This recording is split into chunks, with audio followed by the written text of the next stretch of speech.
2023 मायथाइनि आसाम सरकारजों खुंफुंजानाय गुण उत्सवनि फिथाइखौ दिनै फोसावबाय। आसाम नाङैनो आसाम सरकारजों खुंफुंजानाय 2023 मायथाइनि गुण उत्सवनि फिथाइखौ दिनै अफिसियेलि फोसावनानै होनाय जाबाय।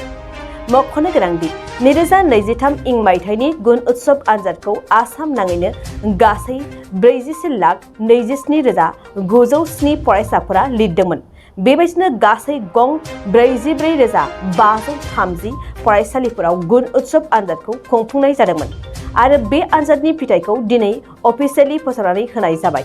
गिबि मन्थ्रि हेमन्त बिश्व शर्मानि फोसावनाय बादिब्ला आसाम नाङैनो गासै मोनथाम जिल्लायाव गोजौसिन जौखोन्दोनि फिथाइ मोननो हानाय सेथियाव शिबसागर, नैथियाव चराइदेव आरो थामथियाव गलाघाट जिल्ला। बे समाव बयबो गाव गावनि फरायसालिनि फरायसाफोरनि फिथाइखौ ssa.assam.gov.in वेबसाइटआव थांनानै नायनो हागोन।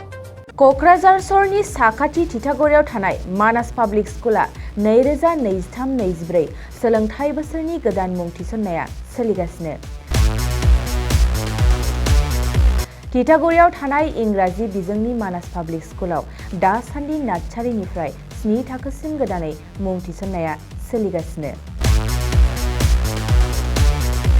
बे फरायसालियाव गुन गोनां सोलोंथाइ होनायजों लोगोसे फरायसाफोरनि थाखाय दं मोजां खाबुफोर।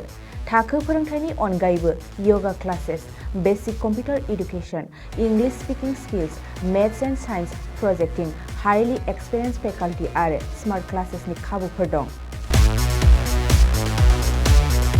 बेजों लोगोसेनो बे फरायसालियाव हौवासा आरो हिन्जावसानि थाखाय आलादा हस्टेलबो दं। गोसो गोनां बिजाथिफ्रा थिथागुरिनि मानास पाब्लिक स्कुलाव मुं थिसन्नोब्ला नैबे मबाइल नाम्बार 6000853288 एबा 8638167582 आव कल खालामनानै स्लट लानो हागोन।